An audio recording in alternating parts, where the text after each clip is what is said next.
추수감사 주일 예배 우리가 함께 드리고 있습니다. 우리 좌우 옆으로 좀 인사 좀 하실래요? 감사합니다. 축복합니다. 예. 우리 할렐루야 찬양대가 몇 년 만에 감개무량합니다. 설교를 안 해도 될 것 같은데 가하시면 예하시면 제가 바로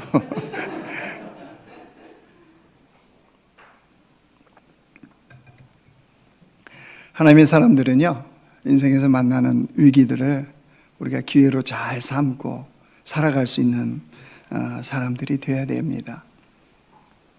오늘 성경에요, 첫 그 시작이 예수님께서 거기서 나가사 라고 시작하고 있습니다. 이것을 통해서 우리가 인생에 만나는 위기, 어려움들을 기회로 삼아야 되는 그 이유를 또 우리가 깨닫고 우리 나가기를 원합니다. 거기서 나갔다는 것은 어디에서 나갔다는 거겠습니까? 예수님이 머무는 갈릴리 땅에서 나가셨다는 거예요. 아니, 은혜의 본체이신, 능력의 본체이시고 하나님의 본체이신 그분이 머무르셔야죠. 그분이 계셔야 되잖아요. 그런데 나가고 계세요. 예수님의 사역의 대부분, 공생의 사역의 대부분이 갈릴리에서 이루어졌다는 거 우리 알고 있지 않습니까? 하나님의 말씀을 거기서 전하셨고 기적의 역사를 거기에서 행하셨습니다. 예수님이 왜 유독 갈릴리에서 그 일을 행하셨겠습니까? 주님이 그 백성을 불쌍히 여기셨습니다.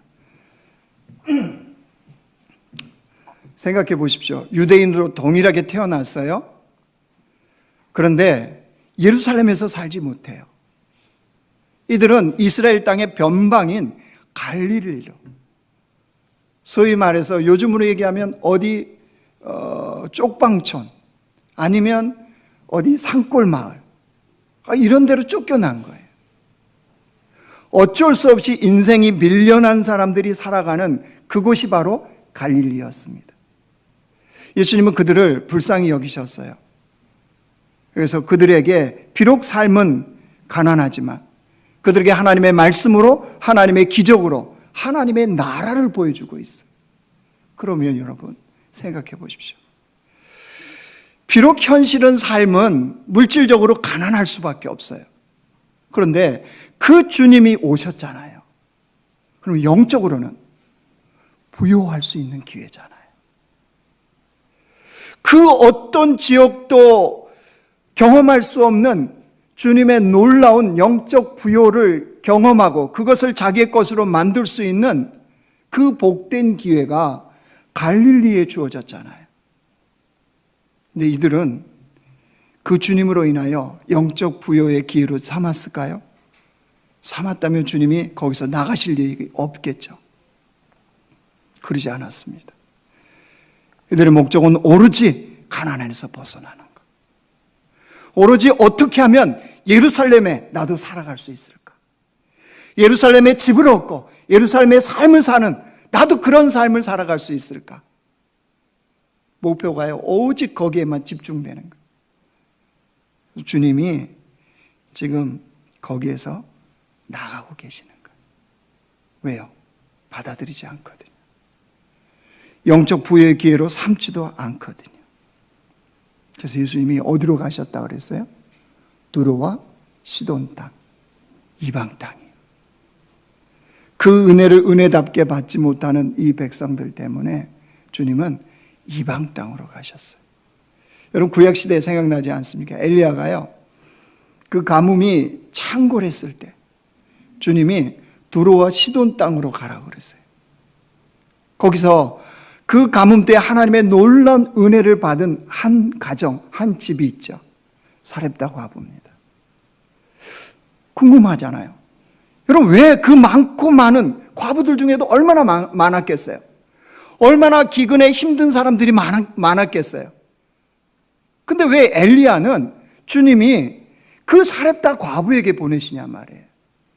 이유가 있죠. 자, 누가복음 4장 보여주세요. 제가 읽을게요. 내가 참으로 너희에게 이르노니 엘리야 시대에 하늘이 3년 6개월간 닫히어 온 땅에 큰 흉년이 들었을 때 이스라엘에 많은 과부가 있었으되 엘리야가 그중 한 사람에게도 보내심을 받지 않고 오직 시돈 땅에 있는 사렙다의 한 과부에게 뿐이었으며. 주의 은혜가 누구에게요? 사렙다 과부에게. 왜 그랬을까요? 왜 하나님은 유독 사렙다 과부에게만 이 엘리야를 보내셨을까요? 하나님이 엘리야를 통해서 전하는 그 말씀을 믿고 받아들이는 사람은 사렙다 과부밖에 없었기 때문입니다. 다 가뭄이라는, 온 땅에 가뭄이, 큰 가뭄, 큰 흉년이 들었는데 그때 그 위기를 하나님 안에서 기회로 잡는 자들은, 기회로 삼는 사람은 사렙다 과부밖에 없었던 거예요. 오늘 예수님께서 갈릴리에서 나가서 두로와 시돈 땅에 머물렀는데 거기에 또 하나님의 한 은혜를 경험하는 여인이 나옵니다. 22절 보실래요? 가나안 여자 하나가 그 지경에서 나와서 소리질러 이르되 주 다윗의 자손이여 나를 불쌍히 여기소서 내 딸이 흉악하게 귀신 들렸나이다 하되. 이 여인에게 있는 문제가 뭡니까? 딸이 있는데 흉악하게 귀신이 들렸다는 거예요. 그냥 귀신 들린 상태가 아니고 흉악하다는 건 무슨 뜻이겠습니까? 도저히 엄마로서 볼 수 없는 그 참담한 그 상황이 벌어진 거죠.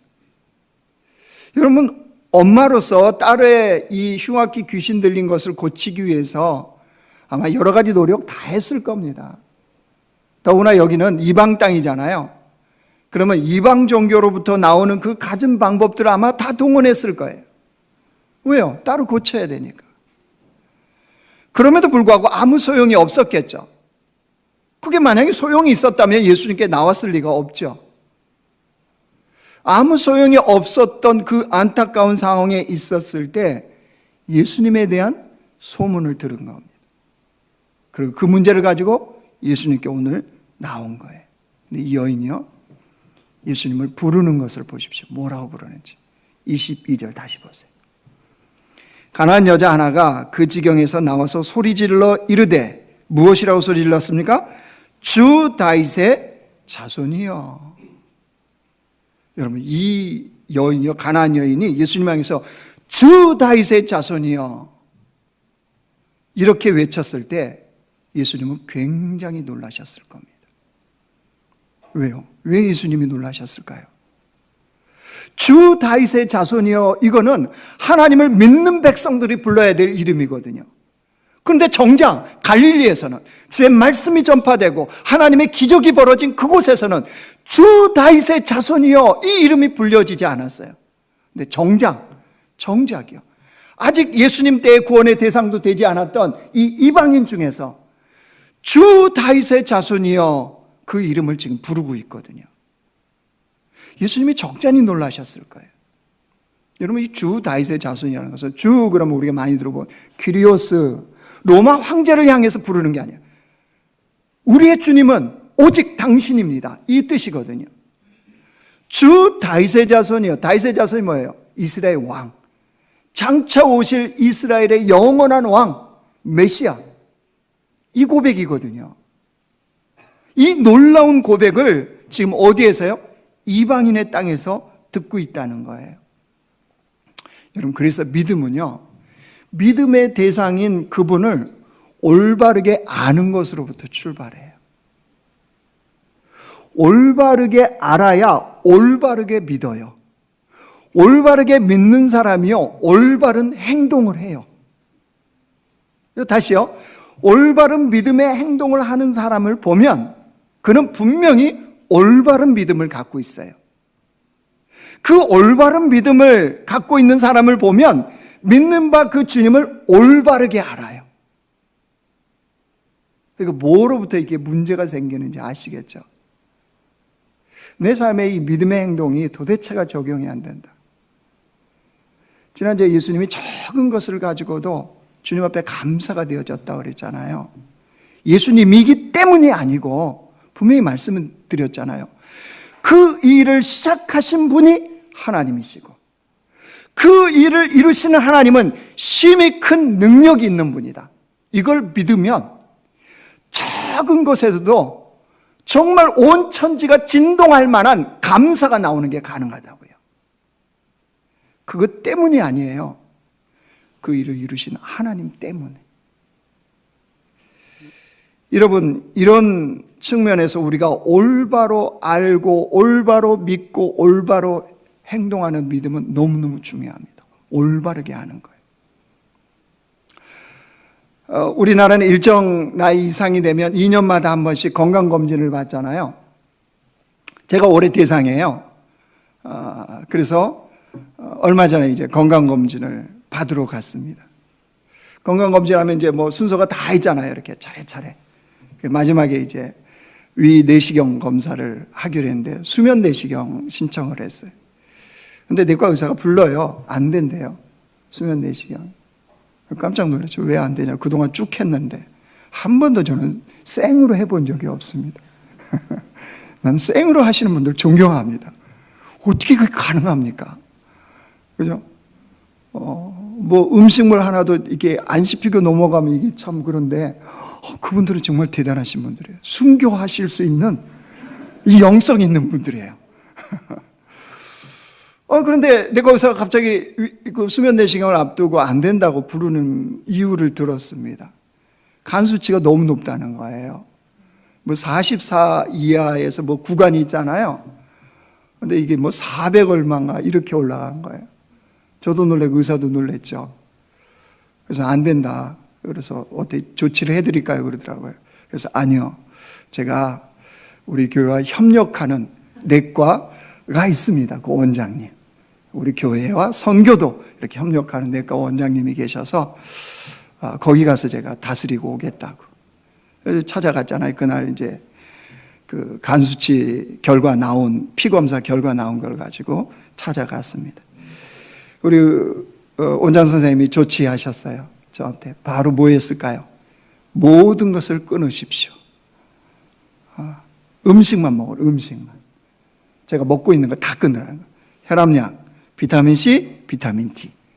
제가 이거 꼬박꼬박 챙겨 먹거든요. 다 끊으라는 거예요. 다 끊었습니다.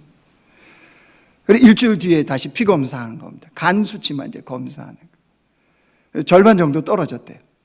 그리고 또 다시 지난주에 또 검사했네요.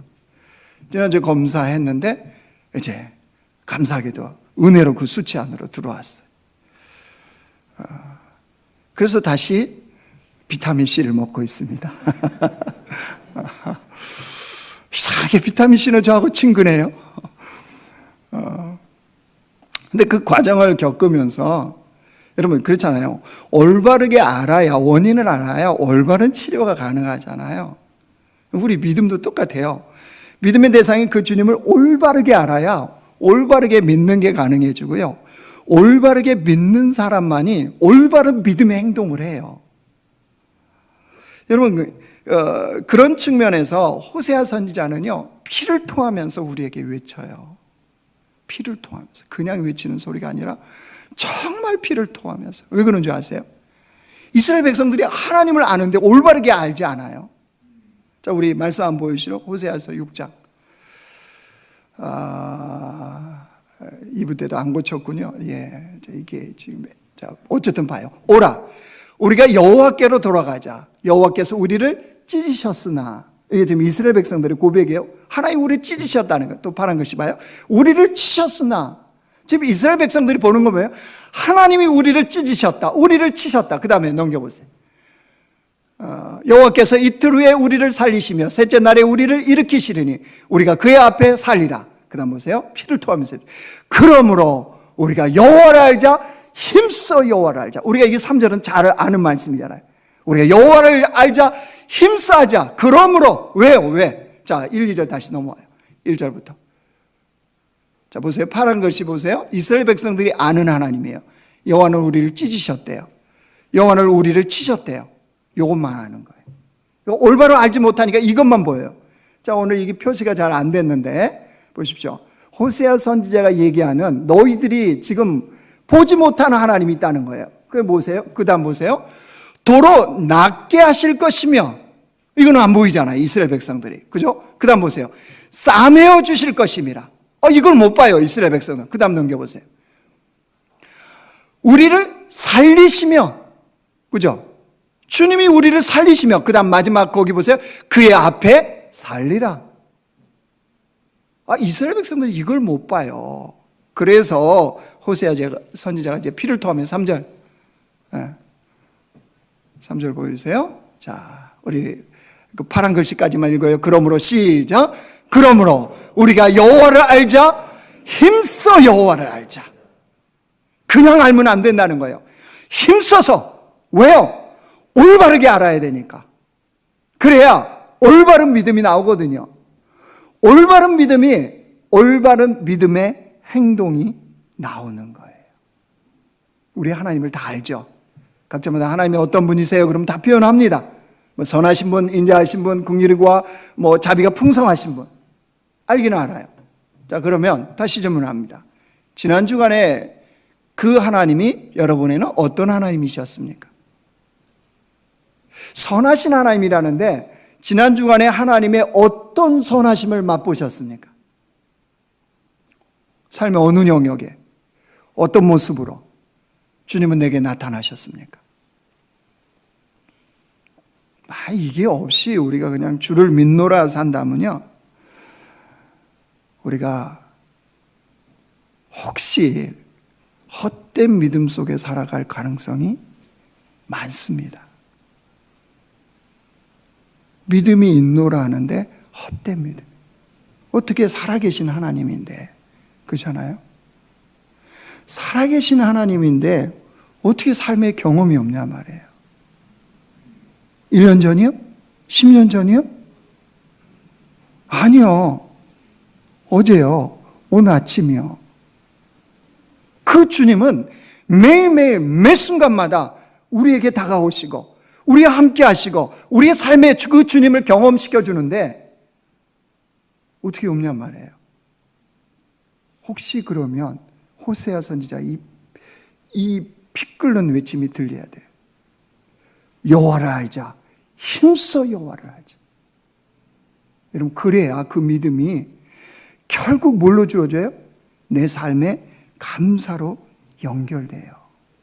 자, 이 여인 보실래요? 어떻게 그 믿음이 연결되는지.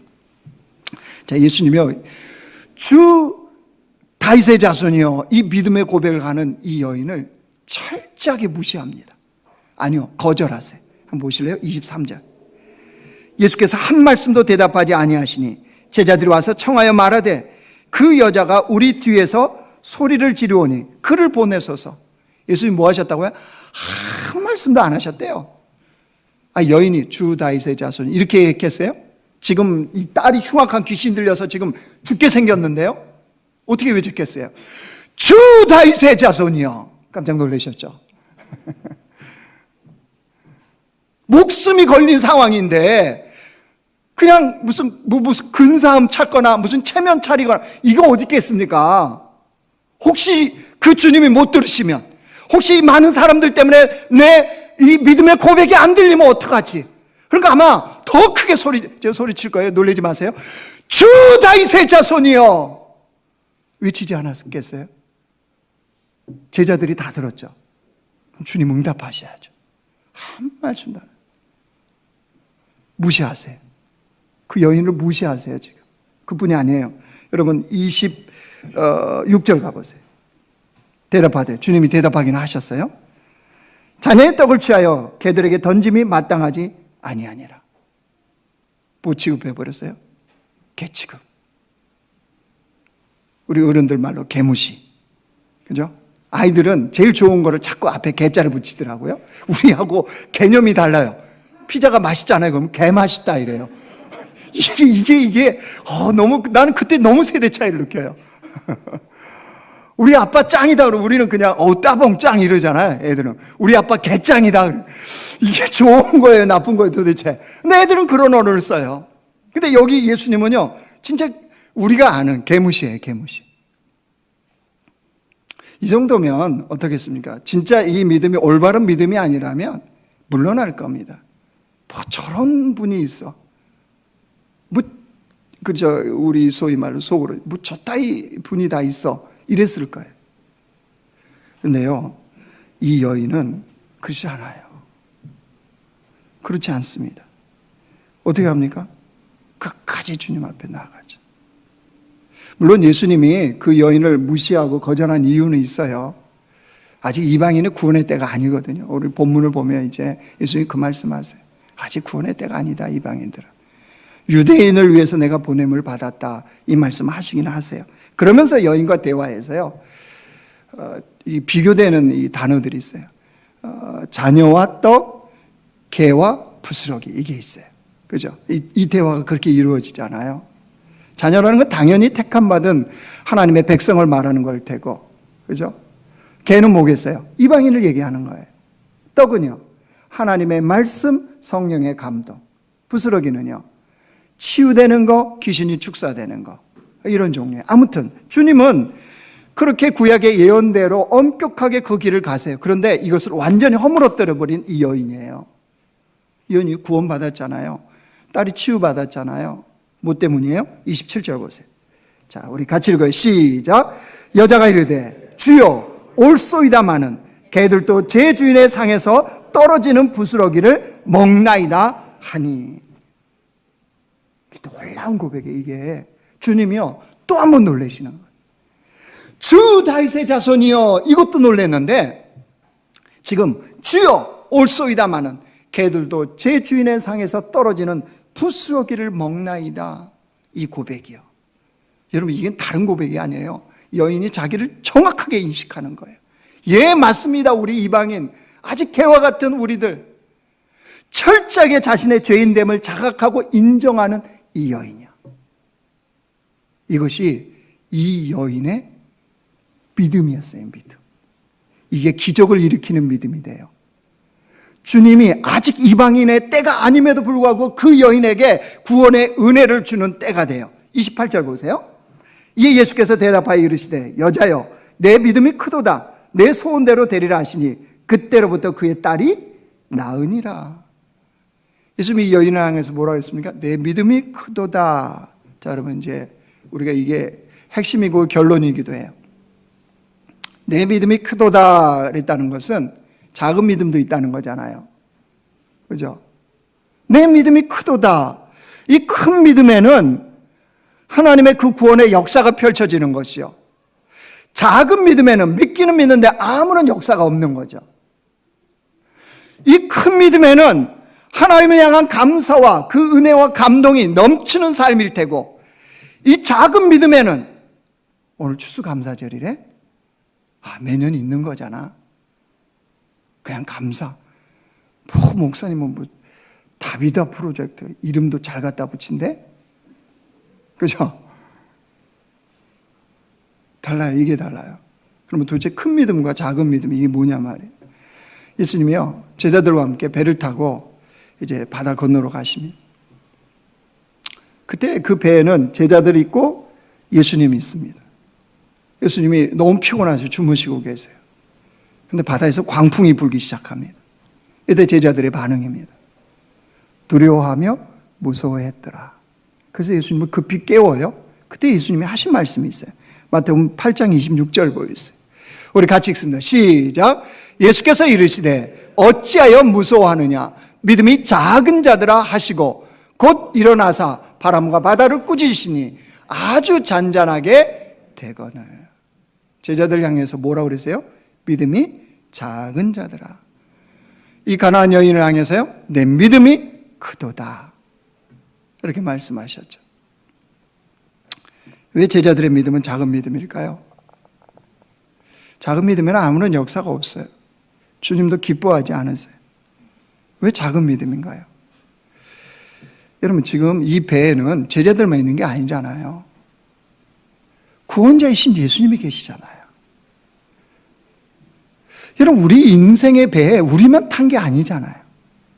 그죠? 인생에 광풍 만난 분들도 계실 거예요.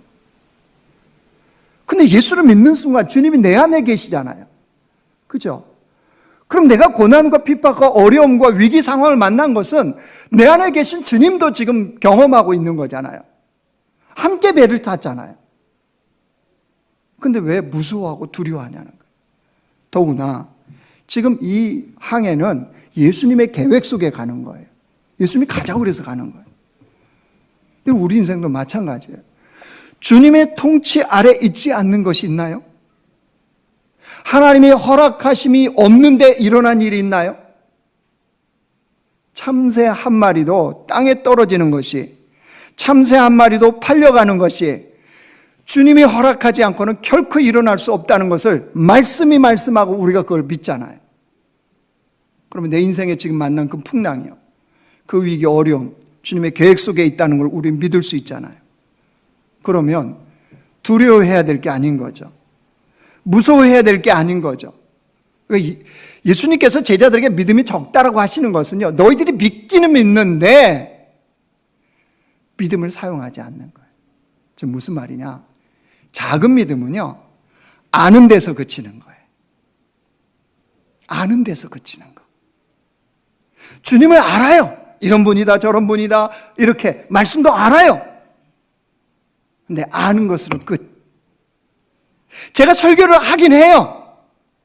근데 설교하는 것으로 끝. 옛날 그 유머 들어보셨잖아요. 그 사모님들이 뒤에 앉아가고 목사가 막 은혜롭게 설교하면 아멘 아멘 하고 그러면서 아유 저 강대상 올라가서 살고 싶다. 뭔 말인지 몰라요? 강대상을 내려오면 다른 남편이거든요. 강대상이 그렇게 은혜로운 남편이에요. 그러니까 사모님들이 이불 보따리 들고 강대상에 살고 싶다고 그러잖아요. 이게 뭐예요? 아는 데서 그치는 거, 선포하는 데서 그치는 거, 말씀 전하는 데서 그치는 거. 이걸 주님은 작은 믿음이라. 작은 믿음. 아무런 역사가 없는 믿음. 큰 믿음은 뭐예요 그러면? 오늘 가나안 여인이요. 가나안 여인. 가나안 여인은 주 다윗의 자손이요 알고 믿었죠. 그런데 주님이 거절하고 무시하자 떠나버렸어요? 아니죠. 끝까지 주여 올소이다마는 개들도 주인의 상에서 떨어지는 부스러기를 먹나이다. 철저하게 믿음을 적용하는 거예요. 여러분, 적용된 믿음이 큰 믿음이에요. 이 차이입니다. 작은 믿음은 아는 데서 그치는 거고요. 큰 믿음은 적용된, 내 삶에 적용된 믿음. 역사는 큰 믿음에서 일어나. 감사와 감동은 거기서 나오는 거예요. 여러분, 성경은 이제 이걸로 그쳐요. 자, 가나안 여인 어떻게 살았을까요? 일평생을 주님을 증거하면서 그 주님 앞에 감사하지 않았을까요? 이 가나안 여인이 가는 곳곳마다 주를 향한 감사가 넘치지 않았을까요? 그 증거들이 어마어마하지 않았을까요? 아마 그것은 분명한 사실일 겁니다. 사랑하는 성도 여러분, 오늘이요 추수감사주일입니다. 우리 추수감사주일 예배드려요. 감사카드 써보셨죠? 저희 가족은 가족 밴드가 있어요. 제가 유일하게 하는 고고하고 산악회 밴드 2개가 있어요. 다른 건 카톡도 안 하고 다 안 해요. 가족 밴드에 제가 지난주에 올렸어요. 아빠가 생각하기에 우리 가족의 감사 베스트는 이거인 것 같다. 그래서 10가지 쭉 올렸어요. 너희들이 써라. 몇 번은 맞는 것 같고 몇 번은 아닌 것 같고 또 이게 더 감사인 것 같다. 그래서 이게 다르라고 그랬어요. 그랬더니 단 분이 한 분 있고 안 단 분이 3분이나 있어요. 보고만 나갔어요. 안 달았다고 내가 꼭 우리 아내라고 말은 하지 않아요. 지금 책망하는 게 절대 아닙니다. 어떻게 그렇게 안 다냐 말이에요. 아니면 아니라고 그러고 그러면 그렇다고 그러지. 그래서 그냥 답이 없어서 그게 우리 가족의 감사 베스트 10이다. 그래서 제가 써서 여기 달았어요. 그렇게 돌아보니까 가족에 참 감사할 게 많더라고요. 개인적으로도 또 썼습니다. 사실 이게 여백이 너무 적더라고요. 이렇게 쓰는데 빽빽하게 써야지 10가지가 써지지. 근데 그렇게 돌아보면 참 우리 삶의 감사가 너무 많아요. 그런데 우리는 그거를 망각하고 살잖아요. 그러니까 삶의 평상시에 감사보다는 불평과 불만과 이런 게 훨씬 많잖아요. 결국 그게 뭘로 연결되냐 그러면요, 우리의 믿음이에요. 믿음. 지난주에 말씀하고 연결해 보십시오. 예수님이 오병의 기적이 아직 안 일어났어요. 근데 축사하여 이르시되 하나님께 감사하며 주님 기도하셨다는 거예요. 왜요? 그 일을 이루시는 분이 하나님이시고 이미 시작하신 그가 심히 큰 능력이 그에게 있고, 그죠? 그러니까 주님은 뭘로요? 그걸 오병의 기적으로 드러내셨잖아요. 여러분, 우리의 믿음이 주께서 이미 그 일을 시작하셨고 그 일을 시작하신 분이 큰 능력이 그 주님께 있다라는 것을 믿으면 범사에 감사하라, 이 말씀이 진리라는 것이 믿어져요.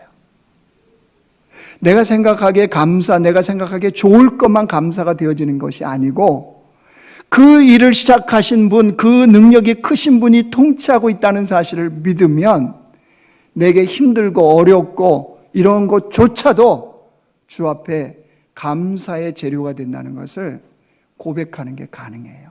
억지가 아니에요. 믿음이에요, 믿음. 주님은 그걸 보고 뭐라고 그래요? 내 믿음이 크도다. 여러분, 믿음을 언제 적용해요? 어려울 때 적용하는 거죠.